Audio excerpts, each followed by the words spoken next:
حضور صلی اللہ علیہ وسلم نے ایک دفعہ فرمایا صحابہ سے کہ جس سے جنت میں نہ کوئی نماز وغیرہ نہیں ہوگی، تو صحابہ نے کہا کہ پھر ہم جنت میں کیا کریں گے؟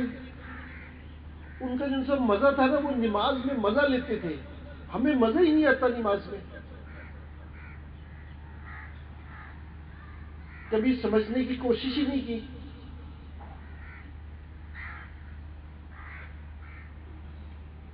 کبھی یہ والی چیز محسوس کی، انسان اور اللہ کے درمیان 70,000 پردہ ہے، 70,000 پردہ۔ جس وقت انسان نماز کے لیے اللہ اکبر کہتا ہے، وہ 70,000 پردہ ہٹ جاتا ہے سامنے سے، اللہ اور بندہ دو بدو ہوتا ہے۔ تو بھئی اپنی جو سی نماز آرام سے پڑھا کرو۔ جس سے مسلمان کہتا ہے الحمدللہ نماز میں، تو اللہ جواب دیتے ہیں اس چیز کا کہ میرے بندے نے میری تعریف کی، اللہ جواب دے رہے ہوتے ہیں اس چیز کا۔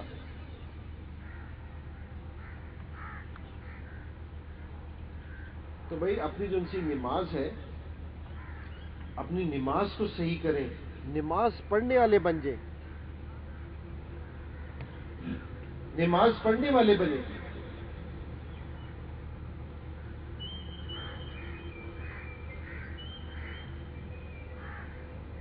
میں کرکٹر آدمی ہوں، کرکٹر، اگر میں کرکٹ گراؤنڈ نہ جاؤں تو کوئی مجھے کرکٹر کہے گا؟ وہ کہے گا بھائی یہ کیسا کرکٹر ہے، گراؤنڈ تو جاتا نہیں، کہتا کرکٹر ہے۔ اگر ایک مسلمان مسجد نہ جائے تو اسے کوئی مسلمان کہے گا؟ جس نے سخت حدیث ہے، حضور صلی اللہ علیہ وسلم نے فرمایا ہے، جس کا مفہوم ہے جو ایک نماز جان بوجھ کے چھوڑ دے، ایک نماز جان بوجھ کے چھوڑ دے، اس کا دین میں کوئی حصہ نہیں۔ جس کو اللہ کے رسول یہ فرما دیں، اس کو بھی کوئی لے کے آئے گا واپسی؟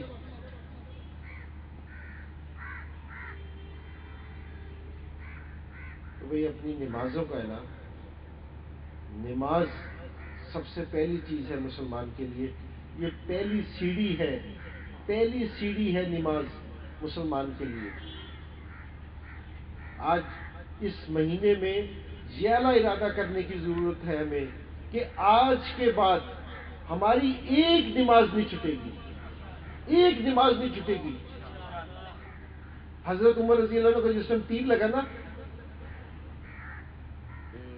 تو بے ہوش ہو گئے، غشی طاری ہو گئی، تو ایسی غشی آئی کہ ساتھ والے سمجھے کہ اب اس دنیا سے چلے گئے ہیں۔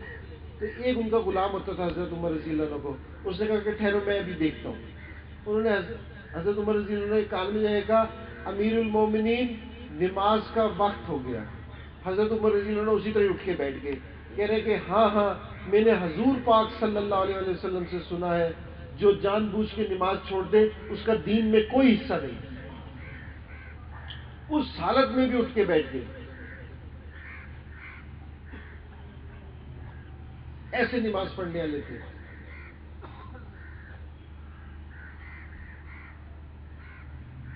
اور اللہ نے کتنی دنیا دے رکھی تھی؟ 22 لاکھ مربع میل پہ حکومت تھی، کسی کی بھی نہیں ہے آج بھی 22 لاکھ مربع میل پہ حکومت۔ اور اللہ سے کیسے ڈرنے والے تھے؟ آج تو کسی کو تھوڑی سی طاقت دے دی جائے، تھوڑا سا کوئی بن جائے تو اس کو سمجھتا ہے کہ جی میں کیا ہوں۔ حضرت عمر رضی اللہ عنہ ایک دفعہ بخار ہو گیا، ہائے ہائے کر رہے تھے بخار میں، تو دوسرے ساتھی بیٹھے تھے، انہوں نے کہا امیر المومنین دنیا آپ سے ڈرتی ہے، اتنی بڑی حکومت کے مالک، ایک تھوڑا سا بخار ہو گیا تو آپ ہائے ہائے کر رہے ہیں۔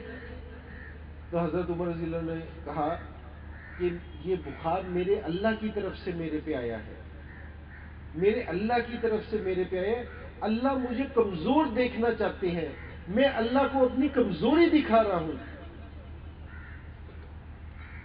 یہ نہیں کہ جی بخار ہو گیا تو اور ٹھیک ہے جی. ایسے اللہ سے ڈرنے والے تھے، کیونکہ میں تو اللہ کو اپنی کمزوری دکھا رہا ہوں.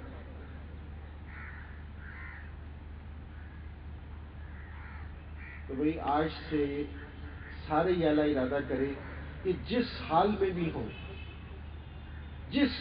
بھی ہوں، اسکول میں، کالج میں، سفر میں، گھر میں، کہیں بھی ہو، جس سے اذان کی آواز کان میں پڑے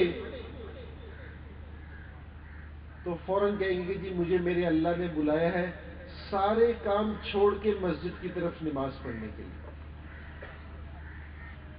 کوئی سارے یہ کریں گے نا. اذان پتہ کیا ہے؟ اللہ بلاتے ہیں بندے کو، اللہ بلا رہے ہیں. مولانا طارق جمیل صاحب اس دن بتا رہے تھے اذان کے متعلق، جس طرح کوئی آدمی کسی کو پیار سے نہیں بلاتا کہ بھئی تو اس طرف آ جا، پیار سے کہ بھئی تو اس طرف آ جا، تیرا فائدہ اس طرف ہے، تیرا فائدہ اس طرف ہے. تو اللہ اذان میں بندے کو اپنی طرف بلاتے ہیں کہ میرے بندے ادھر آ جا، تیرا فائدہ اس طرف ہے، تیرا فائدہ اس طرف ہے. اللہ کسی کو کہہ رہے کہ بھئی تیرا بھلا اس طرف ہے، اس وقت میں تیرا بھلا اس طرف ہے، تو اس کی بھلائی کہیں اور ہو سکتی ہے.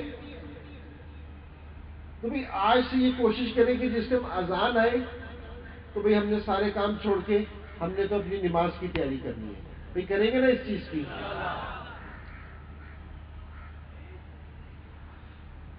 اور بھئی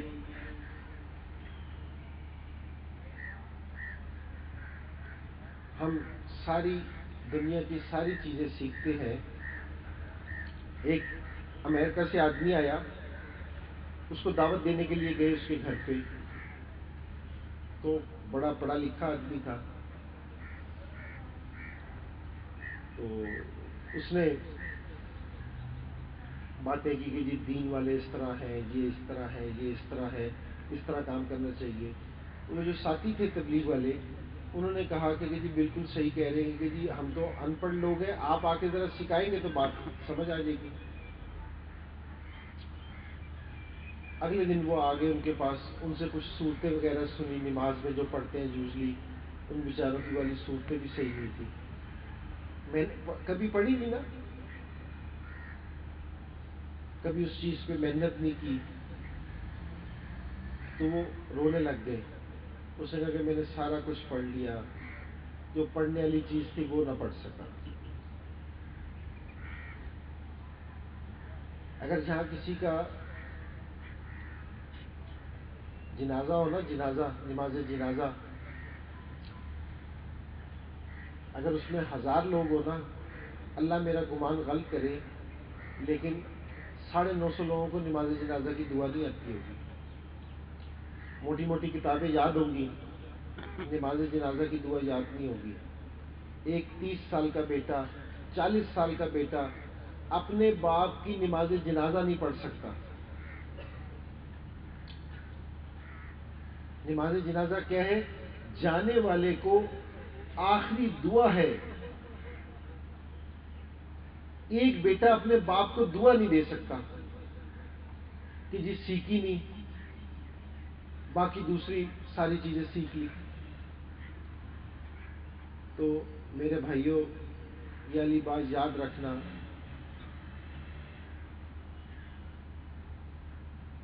جب کوئی کرکٹر مر جائے نا، اس کے نماز جنازہ میں دیکھنا کرکٹر ہی کرکٹر نظر آ رہے ہوں گے. اور اگر کوئی اداکار مر جائے تو اداکار آپ کو دکھائی دیں گے. اور اگر کوئی بے دین آدمی مر جائے نا، اس کے نماز جنازہ پہ بھی بے دین آدمی آئیں گے. کوئی ایسا نہیں ہوگا جو اس کی نماز جنازہ پہ اس کو دعا دینے والا ہوگا. اور کبھی کسی نیک آدمی کا بھی جنازہ دیکھنا، ایسے پر نور چہرے والے لوگ ہوں گے، اس میں پتہ نہیں کتنے ایسے لوگ ہوں گے اللہ کے پسندیدہ کہ وہ کسی نماز جنازہ میں شریک ہو جائے نا، اللہ ان کی برکت سے مرنے والے کو معاف کرتے ہیں. اور کچھ مرنے والے ایسے نیک لوگ ہوتے ہیں کہ جو ان کی نماز جنازہ میں جو شریک ہو جائے، اللہ اس مرنے والے کی برکت سے ان کو معاف کر دیتے ہیں.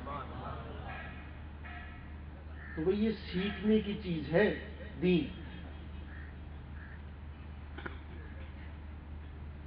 حضور پاک صلی اللہ علیہ وسلم جو چیزیں لے کے آئے، جو چیزیں صبح سے شام تک کی، وہ ایسی نہیں تھی کہ جی اپنا دل کیا تو سیکھ لیا، دل نہ کیا تو نہ سیکھا. نہیں بھائی، یہ والی بات نہیں ہے. ہم نے یہ والی چیزیں سیکھنی ہے، ہم نے دین کو سیکھنا ہے.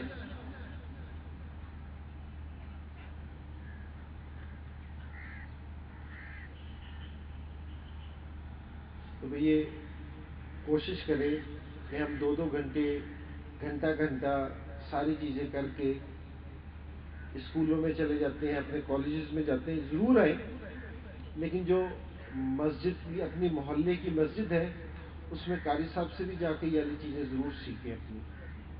ٹھیک ہے نا؟ چھوٹی چھوٹی چیزیں سیکھنا ضروری ہے. یہ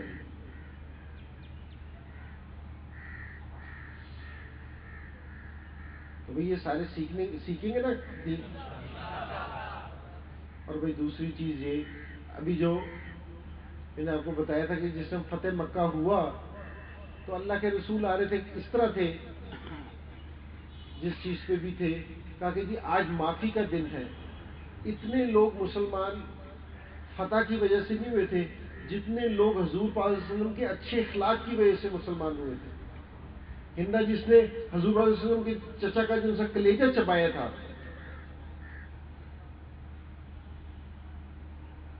تو اللہ کے رسول نے اس کو بھی معاف فرما دیا تھا اور کہا تھا کہ جو اس کے گھر میں پناہ لے لے گا اس کو بھی معاف کر دیں گے. اپنے چچا سے بڑی محبت تھی حضور رسول کو، کہ اس کو بھی معاف کر دوں گا جو اسی گھر میں پناہ لے لے گا.